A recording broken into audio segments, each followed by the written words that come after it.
Assalamualaikum warahmatullahi wabarakatuh. My name is Indriani, NPM 1911040352. Here I want to explain the research of need analysis English language used by hotel staff in Bandung. Jadi, sini ada where, when, and who. Di mana, kapan, dan siapa. Jadi, research ini dibuat di hotel pada Juli 2021 dengan partisipannya menggunakan staff yang ada di Bandung, staff hotel yang ada di Bandung. Jadi sedikit menjelaskan need analysis. What is need analysis? Need analysis is one of the important aspect in developing English for specific purpose program. They examine what the learners know already and what they need to know. Need analysis can be used for determining whether a program should be implemented by comparing the results of the analysis with the goals and objectives of the program. There are two categories of needs. And the first category is target needs, which concern on learners' object toward the target situation. And the second category is learning needs, which focus on the needs of learners in order to learn the target limits. There are three analyzing the target needs. The first need sizes, 3 lakhs, and the second lakhs, and third wants. Oke, jadi need analysis itu adalah suatu aspek penting di dalam pengembangan bahasa Inggris atau di dalam ISP yang fungsinya itu untuk memeriksa apa yang didengar peserta didik, apa yang perlu mereka ketahui. Jadi analisis kebutuhan itu dapat digunakan untuk menentukan apakah sebuah program harus diimplementasikan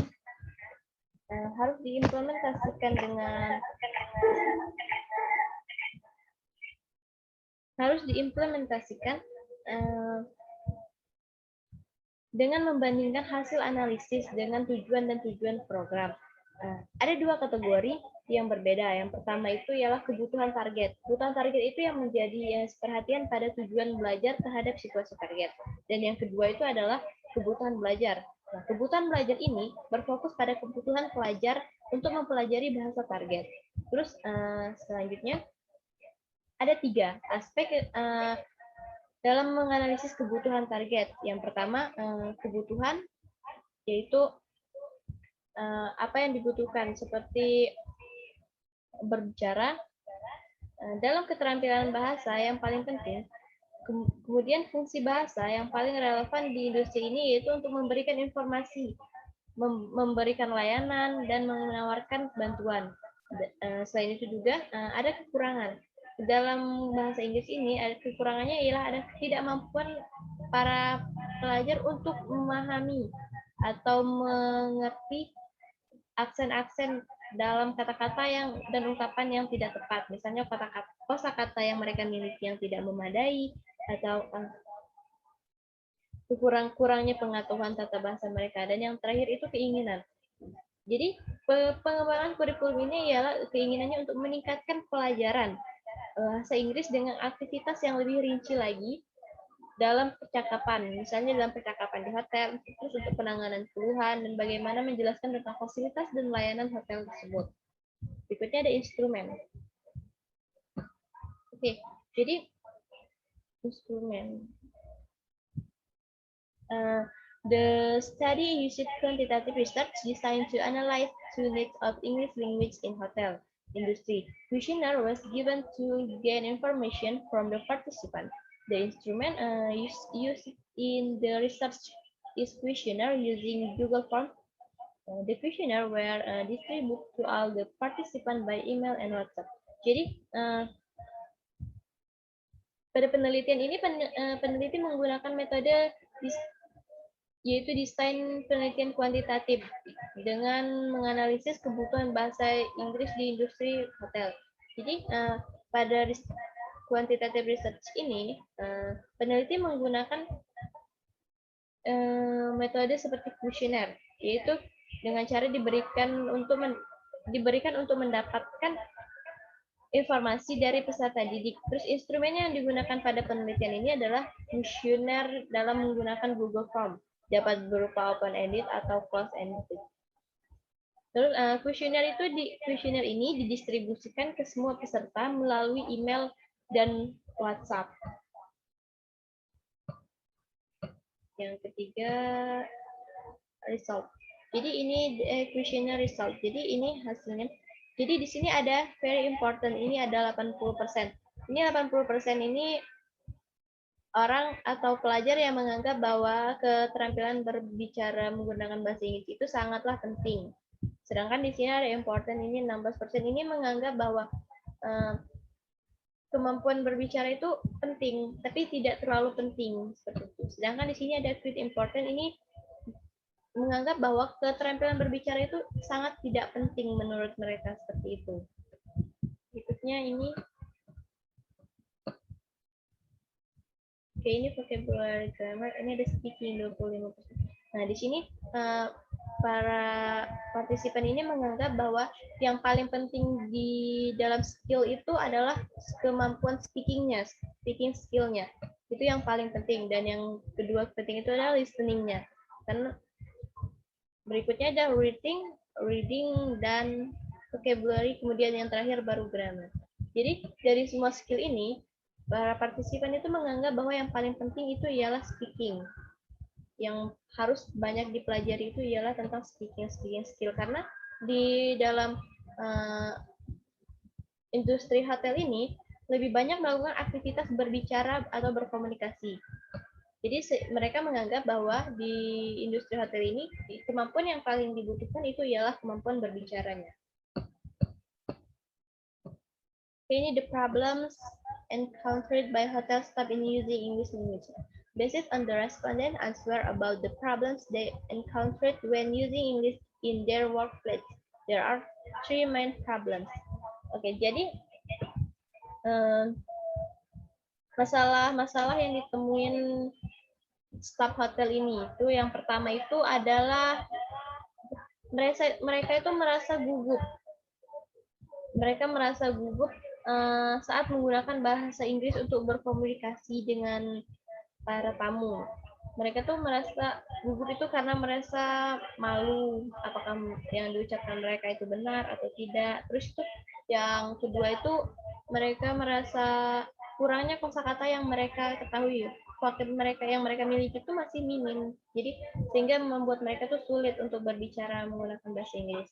Dan yang terakhir itu adalah kesulitan untuk mendengarkan dan memahami beberapa aksen dari pengucapan dari para tamu. Mereka karena kurangnya kosakata yang mereka miliki, jadi mereka itu sulit untuk mengerti apa yang diucapkan para tamu tersebut.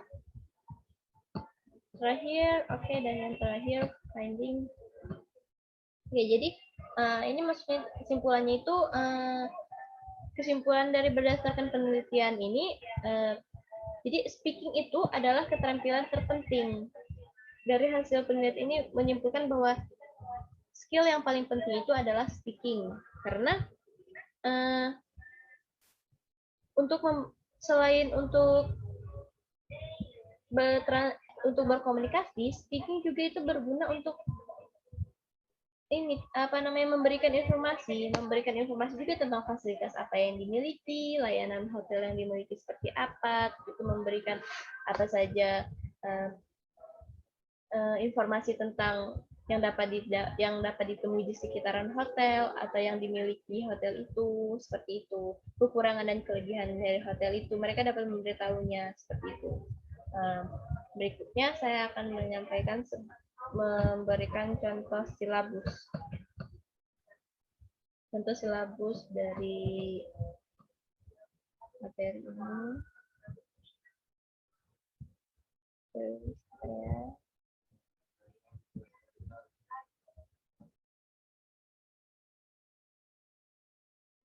Oke, jadi ini adalah contoh silabus 6 pertemuan. Tapi di sini saya hanya akan menjelaskan satu pertemuan saja. Yang pertama itu ada objek, objek. Jadi objek ini tuh kayak pemberian materinya itu buat siswa itu seperti apa. Di sini materinya greeting and self introducing someone else. Jadi uh, dengan materi itu diharapkan itu mahasiswa itu merespon salam atau sapaan atau pertanyaan-pertanyaan dari orang itu secara formal. Terus ini ada indikatornya. Indikatornya itu jadi mahasiswa dapat mengetahui frasa yang baik untuk merangkai percakapan singkat. Yang kedua itu mahasiswa juga dapat mengetahui bahasa dan kosakata yang baik untuk pengucapan salam dan perkenalkan diri atau orang lain. Ini maksudnya ini manfaatnya lah tujuannya. Terus ada materialnya. Nah, ini materinya pakai greeting and self introduce atau introducing someone else. Terus ini medianya bisa dengan PPT sama paper, bisa pakai PPT sama paper. Terus metodenya itu ada student based learning. Terus ini activity-nya itu kayak kegiatannya tuh kayak dosen itu ngejelasin frasa-frasa yang sering digunain dalam introduction yang sesuai dengan struktur bahasanya. Terus itu dosen juga nampilin video atau introduction itu kayak buat contoh melalui share screen, Zoom meeting kayak yang sekarang saya lakuin. Terus itu dosen juga itu bisa buat sesi introduction to other. Terus di mana dua mahasiswa itu memperkenalkan untuk berlatih memperkenalkan diri sendiri kepada temannya sesuai dengan contoh yang diberikan, maksudnya kayak saling berkenalan seperti itu. Terus ini asesmennya bisa dengan membuat teks gitu, teks introduction minimal 200 word dan maju minggu depan. Itu kayak contoh kegiatannya bisa yang gitu. Terus ini image search itu bisa dari hasil materinya itu bisa didapat dari buku sama internet. Terus ini time waktu yang dibutuhkannya itu 2 kali 50 menit. Waktu yang dibutuhkan dalam pembelajaran itu.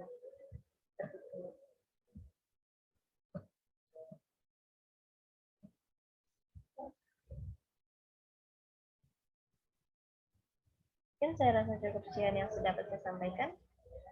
Lebih dan kurangnya saya mohon maaf. Saya akhiri. Wassalamualaikum warahmatullahi wabarakatuh.